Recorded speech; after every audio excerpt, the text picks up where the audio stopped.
From Washington, D.C., the swamp itself, this is the week's worst with Allen and Vadum. I'm Dr. Stephen J. Allen, Vice President and Chief Investigative Officer of the Capital Research Center.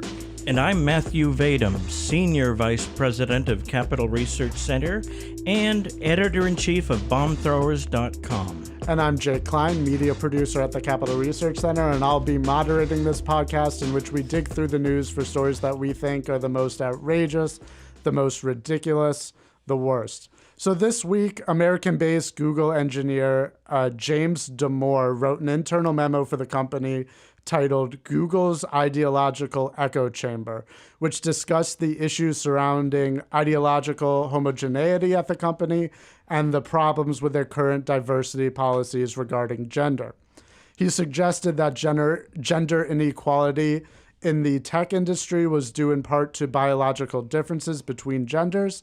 After the memo gained notoriety, a number of Google executives spoke out against the memo's content, including their VP of Diversity, Danielle Brown, and CEO Sundar Pichai. I hope I'm pronouncing that correctly, who said the memo advanced harmful gender stereotypes and to suggest a group of our colleagues have traits that make them less biologically suited to that work is offensive and not okay.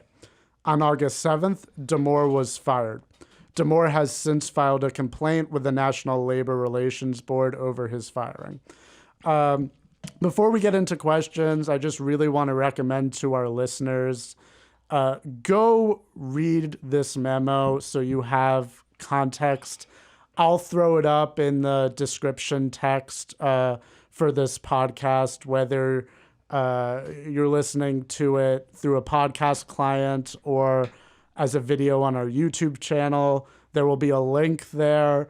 Go read it because you should see what this guy had to say. And I think you're going to be shocked by how hyperbolic the reactions have been. So, Steve, Matthew, is James Damore a sexist? Was the document sexist?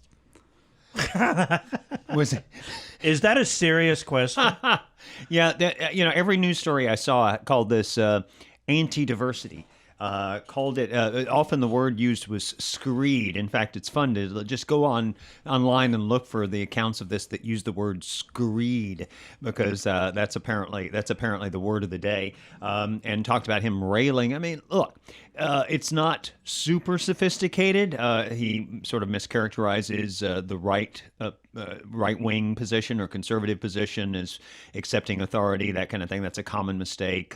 He seems to suggest that there's a truth to global warming theory, but he makes an effort for someone who's a software engineer and not some sort of political commentator who can spend lots of effort researching this kind of thing over a long period and then write it.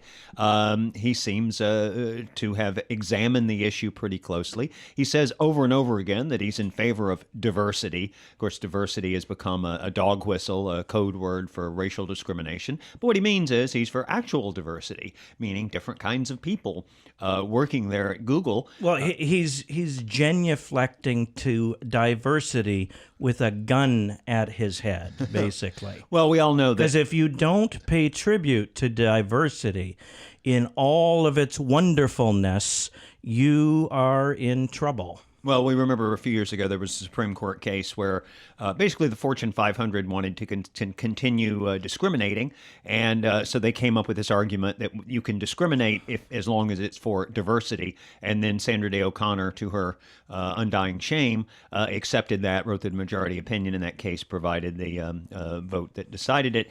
And so was that now, the affirmative action case where she said we're going to be ready to get rid of it in maybe 20 years, but we're not there yet? Well, 25 years, and we're more than halfway there, and somehow I don't think we're any closer. In fact, I think we're farther away from getting rid of racial discrimination. Thank you, President Obama. But anyway, so the guy goes through the arguments that we've heard. If you study this issue, you see that there are in fact gender differences on the whole. That is to say, statistically, it doesn't mean any one male is different in any, is more of this or less of that than any particular woman. What it means is that as a whole, people are different. They average out differently, and that means that's going to be reflected in how many people you have on basketball teams and how many people you have in computer science classes and various other aspects of society. One of my examples is that in relationships, apparently about 92.5% of the time, the male is the taller in a male-female relationship, but that doesn't mean you don't have examples like when Tom Cruise was married to Nicole Kidman and she was taller than he was. And generally speaking, even people were matched up at random based on Well, so was the Katie same age or Holmes, so. was also taller Exactly. than Tom Cruise. It would be 9 times So out of 10. he likes them tall, apparently. 9 times out of 10, the male would be taller. But that doesn't mean that all men are taller than all women, or that if you had, some job that required someone to be tall, that you couldn't just use the criterion of, is this a tall person, rather than is this a male or a female. So you're going to have different people show up in different professions in different ways.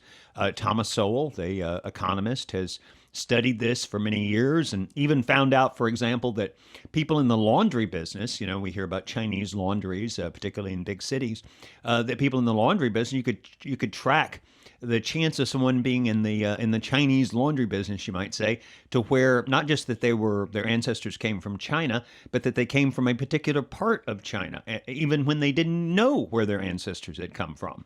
This was somehow reflected, and that's just because people tend to pass along their professions to their children. And so if you have differences in computer science classes where maybe they're stuffed with males now. Female students don't feel as comfortable, so they don't go to them. It could be a societal construct. It could be something different in the way men and women do math. We don't know. And you've got to study that in order to determine why it is that Google, for example, I think in their programmers, it's like, what is it, and software engineers, it's 81% male. And Google's argument in firing this guy seems to be that it's okay to be 81% male and then to have the presumption that that's based on discrimination. But if you talk about it and try to figure out a way to solve the problem, we're going to fire you. Something I wonder about, and I'm doing my best not to blame the victim, James Damore, the Googler, as they're called. And he... Silicon Valley culturally is very left-wing. And I have to wonder what possessed him to think that he needed to share his views with the rest of the company, that he could somehow stem the tide of political correctness and the cultural drift, ever farther leftward by writing this memo. That strikes me as, in that environment, as vaguely suicidal. So I have to wonder why he thought he needed to do this. I guess it really seemed like a good idea at the time. That said, what's in the memo is, as far as I can tell, not disagreeable stuff. It's basic social science. He's talking about sex differences, and I'm pointedly not using the word gender differences because gender is a false construct. It was created a few decades ago as an idea. But he's talking about, and I think maybe you had a specific question in mind regarding this, Jake.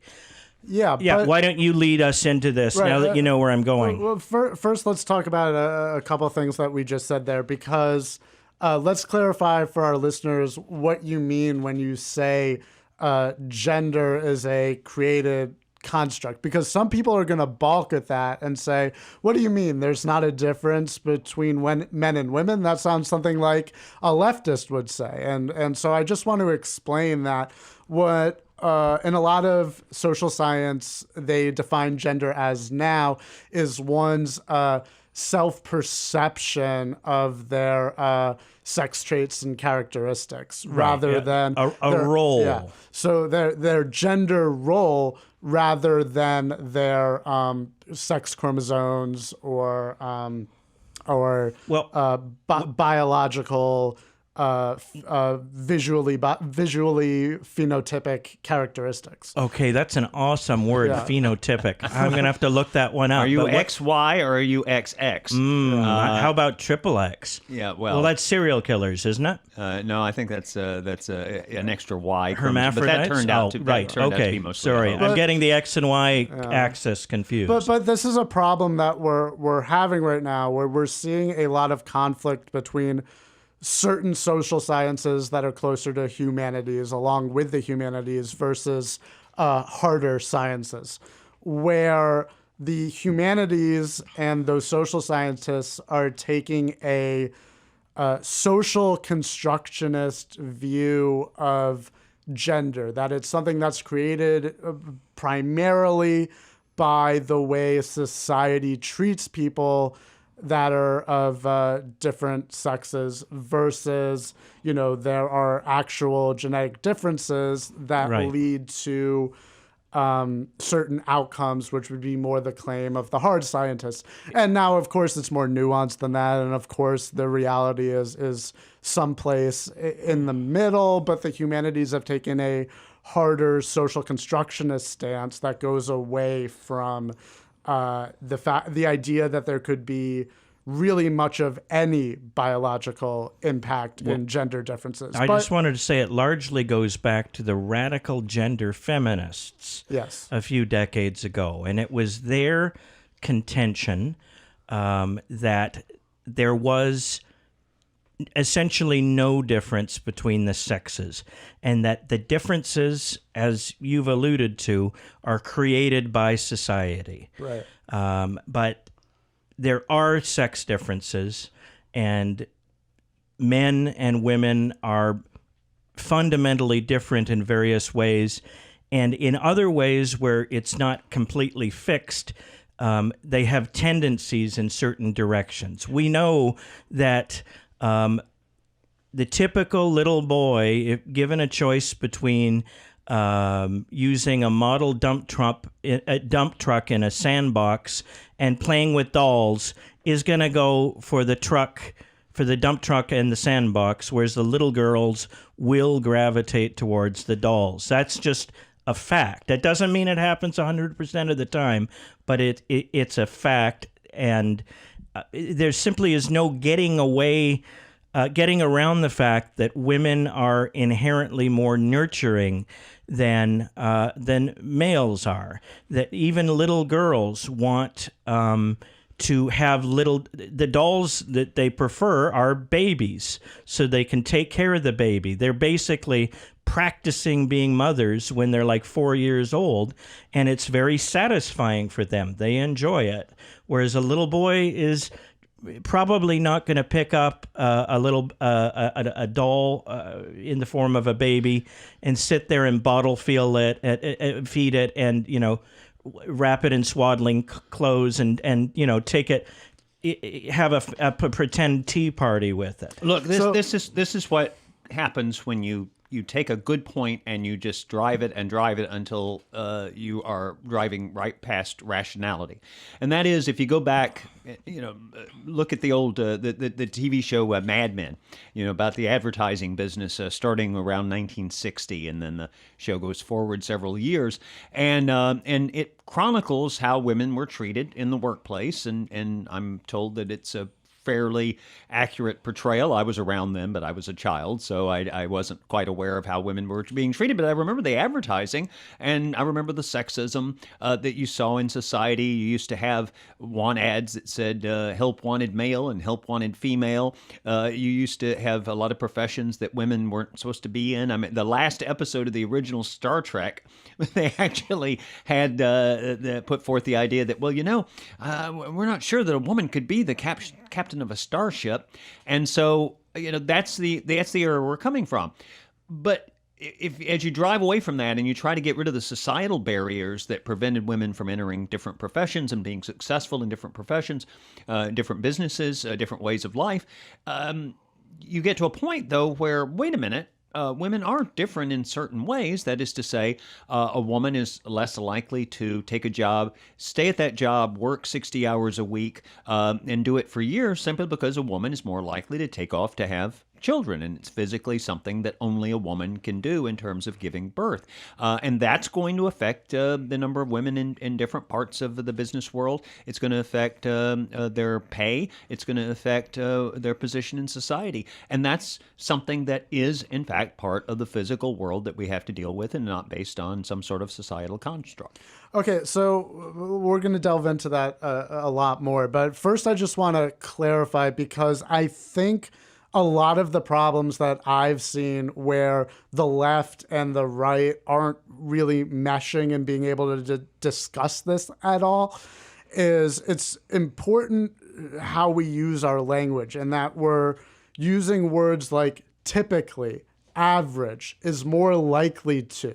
We're not talking about every single woman and every single man. And this is something that Damore was very explicit about in his memo, is when he's talking about the fact that there are differences in average expression between genders. He shows bell curves, and he shows that they overlap between men and women. There's a lot of overlap. You can't necessarily talk about any specific woman having any of these traits, not having any traits that men have psychologically, and vice versa, but that on average, a woman is more likely to have certain traits that relate to openness and compassion and less stress tolerance and things like that. Yeah, he actually says in there, he says right. that one of the prescriptions that he comes up with for increasing diversity, which again shoots down the idea that he was being against diversity,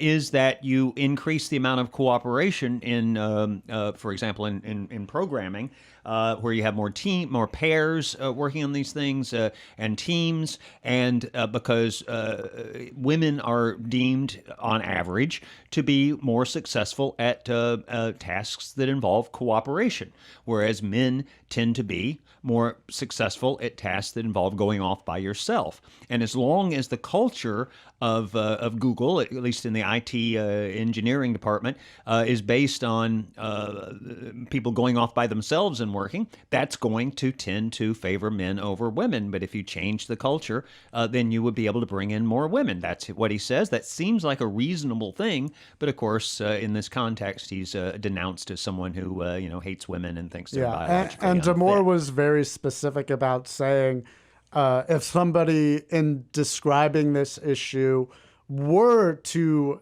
say that every man and every woman has the traits that the average man and woman are more likely to have, that would be bad. That would be a bad way to analyze the situation, and he's against that. And one thing, by the way, people need to understand, and this is a concept people often lose track of. There have been studies that men and women do about the same at math on average. But as in many areas, and we don't know why, there could be biological reasons for this. Men tend to be at the extremes. They tend to, in many, by many measures, general intelligence, ability at math, and so on, there tend to be more men at the bottom and more men at the top. So the average is the same, but when you're looking for the top 2% or the top 1% or the top 100th of 1% of people in a given field, you then tend to get men, perhaps because of this principle. And again, I'm just putting this out there. I don't know whether that's a societal construct where women are sort of pushed toward the average more than men by society, or whether that's something biological. I don't know, but it does perhaps offer some explanation for why only 2% of chess grandmasters are women.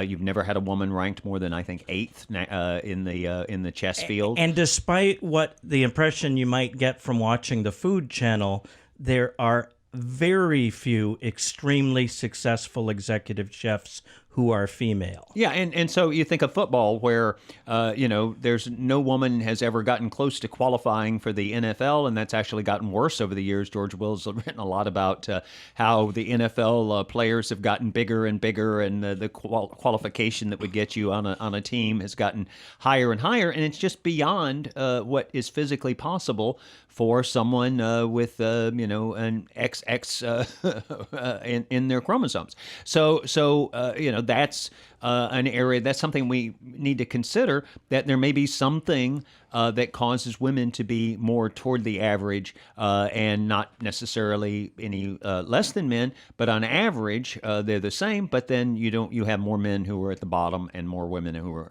and more men who are at the very top. And then that when you're looking for someone who's at the very, very, very, very top of something like math, you're going to tend to get more men. Again, I'm not offering an explanation for that, but that is something that needs to be considered. Look, the guy tried to bring together, as a layman, the arguments that things that should be discussed. I remember when Eric Holder, who was the Attorney General, said we need to have an honest conversation on race. Nobody wants to, nobody's got the courage to have an honest conversation on race. That's all we talk about in our culture, it seems. Well, except that we don't have an honest conversation on it, because then when somebody tries to, Charles Murray tries to bring forth some ideas that need to be discussed, some things that need to be explained, and that can be explained perhaps in a way that's is what the progressives or liberals want it to be. Perhaps they're going to turn out to be right, but we got to have the discussion to find that out. And instead, what you have is the discussion gets shut down, and that's what's happened here at Google. This is a company that is very much on the left. It's enforced. There are people who, if you look around, you can see anonymous statements from people who work at Google, how they're afraid to express their political opinions if they're not on the left. And obviously Eric Schmidt, who's the executive chairman, I think, was close to Obama. And it was part of Hillary Clinton's campaign team. Oh, absolutely. Was basically the person responsible for the whole IT setup for the Clinton campaign team. Or used to head up Google's philanthropic arm. Right, and they giving to, generally speaking, to left-wing organizations. But I remember on election night, he was there at Hillary's big victory party with a staff badge on, indicating, and he was. I mean, they set up an organization to run the IT. In Google, they're involved in lawsuits. They were filing this ridiculous case to say that the civil rights law that protects people from being discriminated against based on sex, that somehow that applies to sexual orientation, as if gay men were a different sex from straight men, or gay women from straight women. Ridiculous, and yet that's, they were taking that position. And one thing after another, and of course, there's the interplay of big business with politics, in that this bought Google some nice treatment. When the FTC was looking at Google for antitrust violations, and if there's any company you should look at for antitrust, I tend to be very skeptical about antitrust laws, but if you're going to accept that they're valid, then you would certainly look at Google in terms of its monopolistic practices. And they got a pass from the Obama administration. They didn't from Europe, which is I believe, $2.7 billion fine. And that's what the kind of treatment they could have had in the United States. But boy, they made sure that they were well connected with the Obama administration. Google people. Well, Google throws fabulous parties here in Washington, D.C. If you've ever been invited to one, they really lay it on thick. They're very, very luxurious and expensive and enjoyable, bringing chefs in and so on. Google has a good handle on its lobbying effort in Washington, D.C. I believe Google people met with the Obama White House people an average of once every 6 days, according to the report that I saw. So, and so when you mix politics with your goal as a company, which is to make money, and I guess on the side there's make the planet a better place. You're going to get into a mess like this because they have to maintain a certain level of political correctness, of going along with the prevailing way of thought in the American elites, and then you get into trouble because here you have a situation where 71% of their employees are male. It's 81%, I think, in the programming department, and so if it's true that can only be explained by discrimination, then I guess they're practicing discrimination. And in fact, the Justice Department has been going after them, saying that they have practiced extreme discrimination against women in their pay. Let's head back in the direction of some of the scientific questions, though, because there's a weird phenomenon going on here right now where this document that Damore wrote was pretty well cited for a non-scientist, and he linked to the sources for a lot of his claims. And yet people are calling this memo unscientific. Which seems crazy given that that's the case. So Professor of Psychology David P. Schmidt wrote a column in Psychology Today defending many of the facts shared in the memo, though he also added more nuanced criticisms and saying affirmative actions could still be beneficial at Google. Evolutionary psychologist Jeffrey Miller told the BBC that Damore got most of the science right. PhD in sexual neuroscience Deborah So wrote, "No, the Google Manifesto isn't sexist or anti-diversity. It's science." Why, despite many scientists defending Damore, do you think many continue to claim the memo is scientifically unfounded? Do you think any of the what percentage of the reporters who reported on this do you think actually even saw the memo? I mean, typically they don't read it at all. They read somebody else's report, which is based on somebody else's report, which is based on somebody else's report. We saw that this week with the New York Times front page story about that 13 scientists on global warming. Turned out to be a total fake story, and every news media outlet that I saw cited it and made it a big point because they don't check this stuff out. Forget journalists, though. Even people inside Google are calling it scientifically unfounded. People that have read the memo are calling it scientifically unfounded. So we have a much bigger problem here than people just not reading it. I think they have been culturally indoctrinated with radical egalitarianism, with multiculturalism and diversity as an ideology. And I just want to, there's a point I want to make that a lot of people don't make, and that is nowadays we treat diversity as if it were a freestanding virtue. But it is not a virtue. It is a state of being, a condition, a fact. Like there'll be diversity of species. I know species is an imprecise term, as Dr. Allen is no doubt thinking right now as he glares at me. But diversity is a state of being. It isn't something that it isn't a good, all right? And it isn't evil either. It's just something that exists. And yet people have turned it into an ideology that things must be diverse. And then somewhere along the way, things got all topsy-turvy, and the left grabbed hold of it. And now diversity means no diversity at all, no diversity of thought, that everyone must be on the same page in terms of how they view our culture and society and the human condition. Well, I would put a different spin from what you said. I think there are certain circumstances where diversity, real diversity, would be a good thing.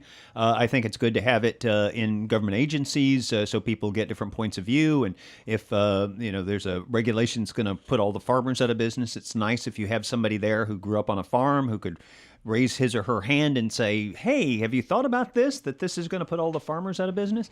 And if you're talking about the advertising business I mentioned earlier, it was good when they got people of different backgrounds. You started having advertising that reflected more of America and appealed to more of America. But situationally, it can be fine to take that approach, but to have it as your guiding principle in life is very dangerous, that everything must be diverse, that everything must be somehow brought down to a certain level. It is part of this radical egalitarian strain of thought that got amplified and blown up during the 1960s. Well, if I were going to have a brain operation, I would want the best neurosurgeon. I wouldn't care if all the neurosurgeons were 4-foot tall Croatians. It wouldn't matter to me. And in fact, you're more likely in most businesses and professions to get people who are wildly disproportionately this or that. That's the way these things settle out. People tend to be brought in by the folks that they know and the people in their culture. And so I remember there was one, I know certain government agencies where you'll have a big office and it'll be 20 people and 18 of them went to the same college. And the reason is at some point in the past, somebody got a job there and then started recruiting his friends and told them about the jobs that were available. And then over the years, it ended up with that one small group, one small college, say, dominating an office in the government. That kind of thing happens, and it happens all the time in our life. You have this weird situation at Google where 56%, they say, of their employees are white. They put them in that white category. As you know, I object to these racial categories, but you have to use them for purposes of discussion. 56%. Well, the population of the United States is between, depending on how you measure it, between 72 and 82% white. And I saw these things about how the staff is not diverse racially, but it's and they kept hitting on how many white people there were there. 56% compared to. Now I understand Google, I guess, as if they were ashamed of that statistic. Yeah. And by the way, they're 2% black. So how come nobody's talking about that? Well, Google gets away with stuff because it's a left-wing company, and just as Hollywood, and the same thing is true of Facebook. It's true of all the different Silicon Valley operations, and it's true of Hollywood. One of the reasons they're left-wing is because then they get a pass. And we mentioned this, way back on BP when they had the oil spill and they'd had 150 safety violations, but they got away with it because they were a big contributor to left-wing causes. And so that's an ongoing game that they play. But with regard to the other aspect of diversity, I'm interested in some things that I see as diversity. I happen to come from a background where a lot of people were Baptists. People in my family were Baptists. That's about 10% of the population. I wonder how many of the people that work at Google are Baptist or come from a background where their families were Baptist. Southerners is 38% of the American population. People from Appalachia, that's about 8% of the population. How many of those are represented at Google? People who voted for Donald Trump or one of the other right-of-center candidates, that was slightly more than half the electorate. How many of the people at Google do you think voted for Trump or one of the other right-of-center candidates? I want to know these things because that's part of diversity too. And when they only use diversity to mean the things that the left considers important, then they're giving themselves away because then we're not talking about diversity. We're talking about basically quotas. Well, let's try and get in their heads a little bit because I think there are reasons why they see diversity this way. Not that I disagree with anything that was said, but if you're thinking that there are institutional obstacles to women being able to go into engineering anywhere or at Google in this case, then you're going to want to correct those obstacles. And there's a concept that Ayn Rand called whim worship, which is the idea of wanting something to be true and thus acting like it's true rather than it following from the data or your actual observations of reality. Harry Binswanger called me a whim worshiper once at a lecture when I asked him a critical question. Anyway, and he's a big objectivist. Yes, he is. Professor. And I don't think I am a whim worshiper. I just wanted to put that historical footnote in there. And I should mention that the groups that I mentioned are all traditionally discriminated against, if by if you measure discrimination based on people's people being at the high levels of American society, for example, there have only been 3 Baptists ever appointed to the U.S. Supreme Court, which compares to 2 African Americans. So you can see, that they are. I specifically picked those categories because those are ones that have been left out and yet are not part of the diversity concern of people on the left. Right. But so one version of whim worshiping is a common psychological fallacy called confirmation bias, right? And so if you have in your head, perhaps because it's accurate, but also perhaps because it's inaccurate, it's irrelevant, that women are discriminated against in this field, again, very possibly accurate, but not relevant at the moment. And you see things that are not promoting the agenda of fixing that, or instead advocating, well, let's just look at this maybe in a different way. You're going to wish that stuff was incorrect because it makes making your case harder. And I think that's a lot of what's going on here when people want to say this stuff is scientifically inaccurate. They just have it in their head that they don't want to believe it's scientifically accurate, rather than actually really going in and engaging with the science and, after being fair, coming to the conclusion that, no, we think that social attitudes are more of the primary cause of this problem than biological factors. And so there's a great example we have here where the Washington Post wrote an article about YouTube CEO Susan, again, I hope I pronounced this correctly, Wojcicki.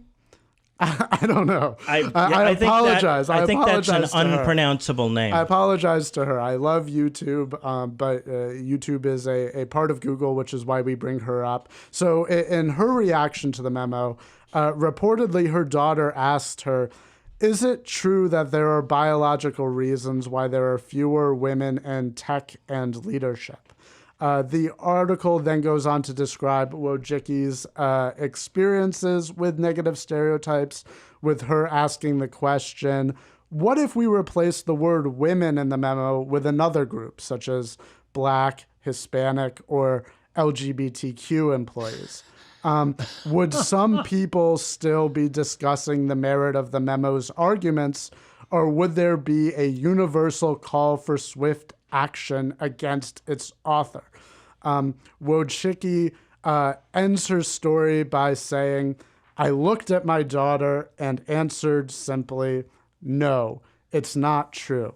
And I think this is really very interesting because, certainly if the article was about another group that wasn't women, if it was about Black, Hispanic, or LGBTQ, it would be ridiculous because there's no science behind that. But there is science behind it in the case of women. And it's ridiculous to then tell your daughter it's not true. You shouldn't encourage your daughter, if you're interested in tech, if you're interested in a STEM field, by all means go into it. But there's nothing wrong with saying that women are less likely to be interested in going into those things. If you're interested, by all means go into it. But why are we encouraging the idea for people to go into things that they might be less interested in? Why would we ever want that for people? Right. So this is just an avoidance. Why can't we just let people make their own choices and gravitate towards what interests them and what they're best at? And the facts of reality help guide us in terms of how we should lead our lives best. You should be in concert with how you feel about fields, not somebody telling you, no, you should like this field. A equals A, right? Yes. Well, that's an Aristotle quote that Ayn Rand likes. But it's beyond that. It's beyond that because people. I think they teach that at the Ayn Rand daycare for tots. That was on a Simpsons episode. Yes, yeah. Go Google that. It's very fun. And the great Steve Ditko had a comic book you character, must Mr. discover A, based on that. the bottle within. But look, but there's a deeper response to what you were, that's anecdote that you had there. If I did a study in 1970 and I said that the reason that, let's say, African Americans were not as prevalent in the legal profession, or not as prevalent in medicine or in the tech field, which did exist then, and that I said it was because so many of them lived in the South and had gone to segregated schools, which were very poor schools, poorly funded, and that they had been mistreated that way, and that was the reason. I wouldn't be attacking African Americans. I would be providing an explanation, and then I would try to come up with solutions to that problem, and try to how do we make up for this? How do we overcome this? If you were studying Hispanics and people had a language barrier that caused them not to be successful in certain fields, how do you deal with that? One of the funny parts about listing LGBTQ or whatever styling was in that article you just mentioned, is that the left has spent decades trying to prove a biological basis for different sexual orientations, and there's no evidence for that. And they claim that there is, but even the studies that they cite, the authors say that's not what I meant. I'm not convinced there's no evidence for that. I've seen plenty of evidence. No, there's no evidence for that. But I'm saying that.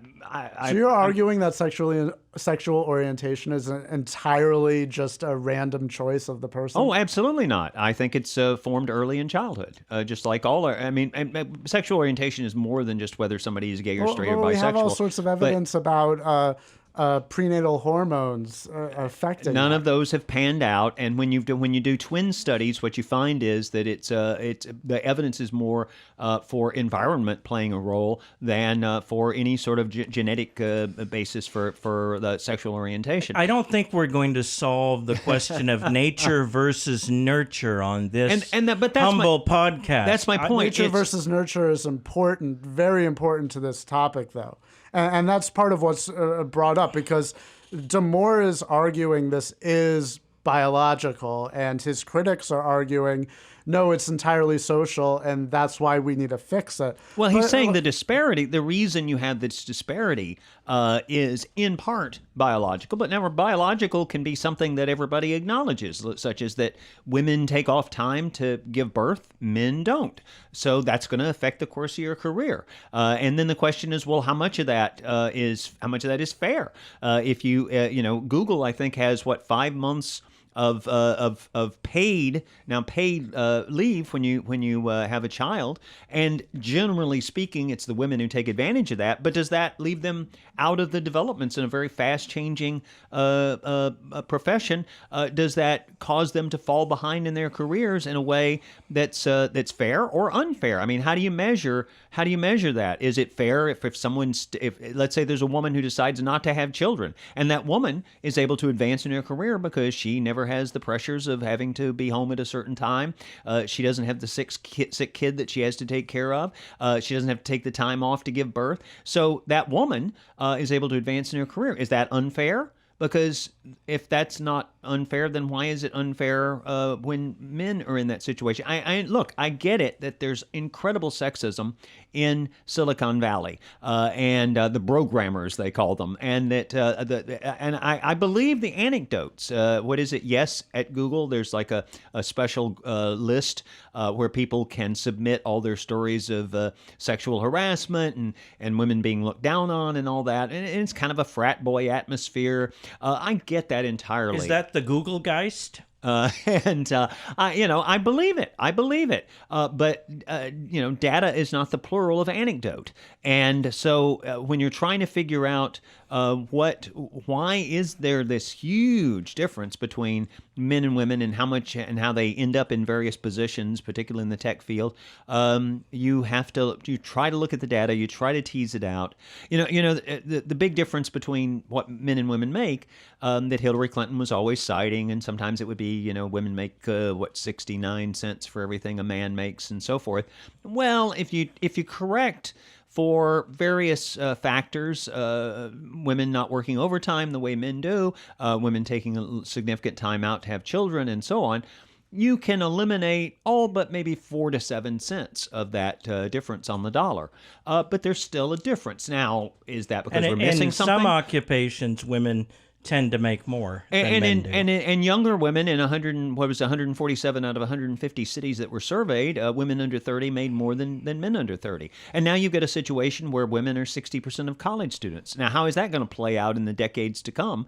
Are women going to end up making more than men in the long run? On the other hand, you have the fact that out of the 10 lowest paying majors, women choose to take, or they are the majority in 8 of those 10 lowest paying majors, whereas men are the majority in 8 of the 10 highest paying majors. So, but that's a personal choice thing, or is it? Or are women being steered away from engineering, for example?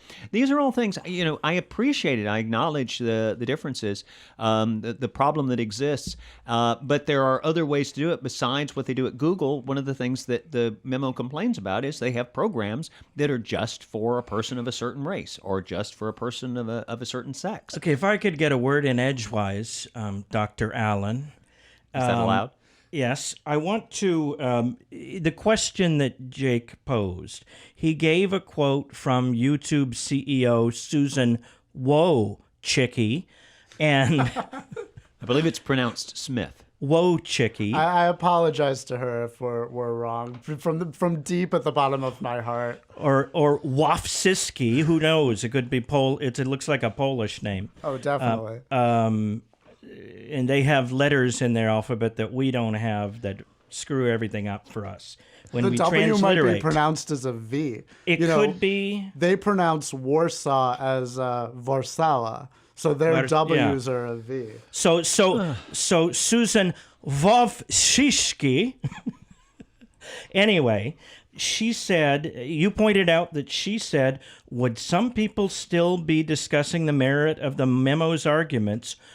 If they replaced the word woman in the menu with Black, Hispanic, or LGBTQ employees, would some people still be discussing the merit of the memo's arguments, or would there be a universal call for swift action against its author? Think about that false dichotomy that she's inserting there. Either you sit there and rationally debate and deliberate on the merits, relative merits of the memo, or you go lynch the guy. There's a call for swift action against its author. That's a false choice. And embedded, even in people who don't think of themselves as radical left-wingers, a lot of them, especially people in Silicon Valley, is this totalitarian, radical, egalitarian mindset, where if something to them seems unequal, then whoever is advocating the unequal thing must be repressed,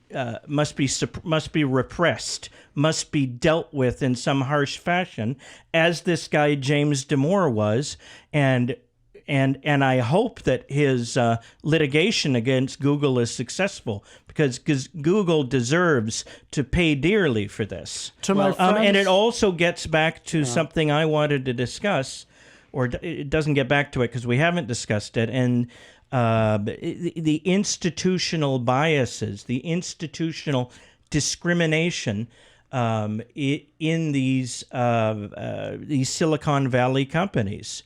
And something I wanted to talk about, and that was in the news, and we don't have to dwell on this, was Jeffrey Lord being fired yesterday by CNN for mocking Angela Carusone, the president of Media Matters, on Twitter by defiantly typing out Zig Heil. And this guy, who's not a Nazi, was being ironic. He was being sarcastic and facetious. He was calling them fascists. Yes, he was, and he's right. By a lot of people, and he's right. They are fascistic. Part of Media Matters, but he was fired just for a sarcastic remark because Angelo Carusone was baiting him, and he was irritated, and he was pissed off that that Jeffrey Lord had misspelled his name in a tweet or something like that. Right, but let's move back to the topic at hand, being Google and sex discrimination. Could I say this? I think this guy may have a case. I'm going to put on my lawyer hat here, because in California, you can't be legally fired for complaining about illegal practices. And the case that he's making in here is that these programs they have at Google that exclude people based on their sex or their race are illegal. And also hiring practices, allowing people to have more than one interview in order to, if they're in certain groups and so on. He's complaining about illegal practices. You can't fire somebody for that. There's also the fact that he apparently filed a complaint with the National Labor Relations Board. You can't fire somebody for filing this complaint. I think the company says they didn't know about it at the time. But That's correct. In all of this, the burden of proof, particularly under the California law part, is on Google. And so this guy may have recourse, but of course, unfortunately, a lot of judges are left-wingers too, and so they're going to tend to side with the company in this case. All right, I think especially in the Ninth Circuit out there in crazy California. Well, that would be if they got into federal. We've talked about, not that it's, as Steve just said, not that it's clear this would be tried in federal court, but that we've done episodes before on the Ninth Circuit, and they are the most overturned circuit of court by the Supreme Court. I think we've about hit time to end our show, but I just wanted to make one point about this issue before we ended, because to my friends on the left, they'll talk to me a lot when I'll complain about how radical the social justice movement on the left has gone. They'll say, how can you act like these fringe people are such a big deal? These are extremists. Obviously, the left has its extremists.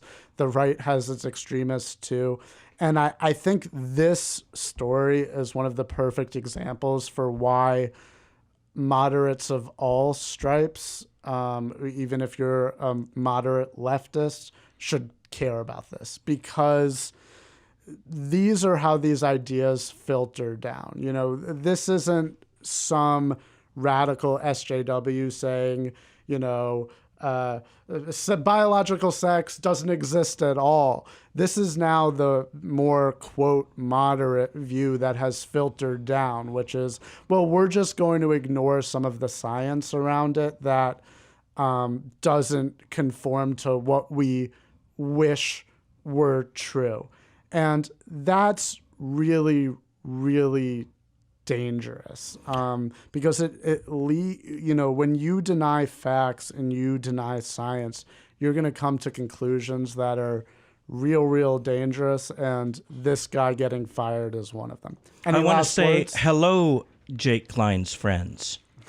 You have a fine gentleman as a friend. Well, we're all very proud of him.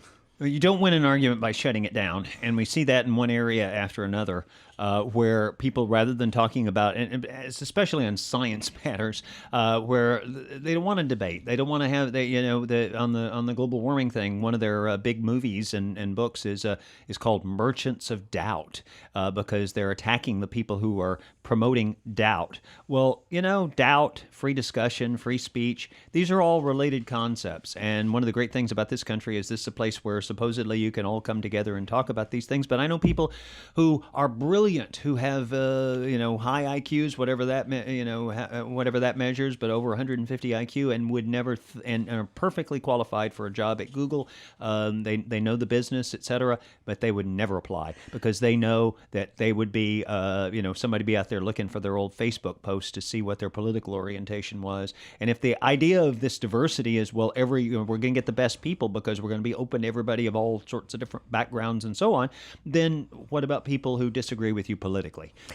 I wanted to say before we end, I wanted to say something in support of Jake's point, and that is that in America, for a long time, the far left has been setting the agenda among the left. Indeed, the extremists, the radicals, communists, socialists, and so on, their ideas do trickle down or spread through osmosis, or whatever expression you want to use, to the rest of the left-wing movement, to the rest of the liberals and progressives and so on. The classic example, Milton Friedman, in his book Free to Choose, took it was either the Communist Party or the Socialist Party USA's platform from decades earlier, like before the New Deal, before Franklin Roosevelt in the 40s, and it talked about all the planks in the party platform, having a national hydroelectric generating system. That became the Hoover Dam, having minimum wage and having a national minimum wage, and all these other interventions in the marketplace that today we take for granted. We don't even find that objectionable for the most part because we're so used to them.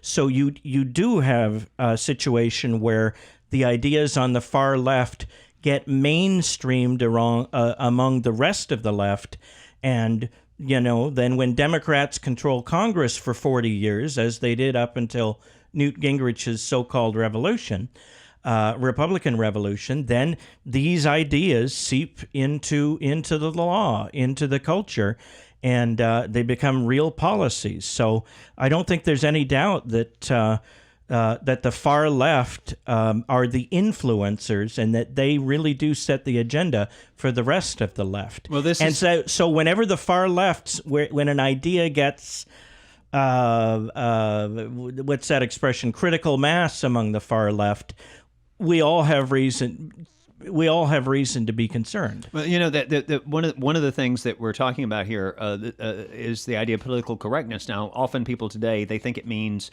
like you're politically correct if you don't offend people or something. That's not where it comes from. What it means is that things were correct if they were of use to the party, if they served the cause, and that was the determination of whether something was true, not whether it actually happened or not, or whether it was true in the sense that most people use it, but rather if it serves the cause, it's true, it's politically correct. And this is why it's Russia all the time now among the left. The example, and I don't want to talk about Russia, but I want to just say I don't want you to talk about Russia either. I just want to say that among the left, the Russians were our friends up until a couple of years ago. Now suddenly they've flipped and they're their enemy because it's convenient to make them the enemy because they associate Russia with Trump. That's all I wanted to say. By the way, and that's how they change on a dime. Let me point out that's exactly what happened with Hitler. When Hitler teamed up with Stalin. I am invoking the Godwin rule. When the actual Hitler teamed up with Stalin. I'm not comparing somebody to Hitler. I'm saying this is an argument ad Hitlerum. Teamed up with Stalin. The hard left, not the regular liberals that existed in those days, but the hard left immediately became pro-Hitler. Oh, the British Empire is just as bad as anything the Nazis did. We don't want to send aid to the British Empire. As long as Hitler and Stalin were teamed up, the hard left was pro-Hitler. And then when Hitler and Stalin double-crossed each other, they went back to being anti-Hitler on that day, just like that. And that's how these people, the hard left, that's how you can see who they are, and that's what they do. Okay, that's our show for this week. We'll be back next week, and we hope you'll join us. If you're not already, please subscribe to this podcast on iTunes and Stitcher, and follow us on social media at Capital Research Center on Facebook and YouTube, and at Capital Research on Twitter. I'm Dr. Stephen J. Allen. And I'm Matthew Vadum. And I'm Jake Klein. Thanks for listening.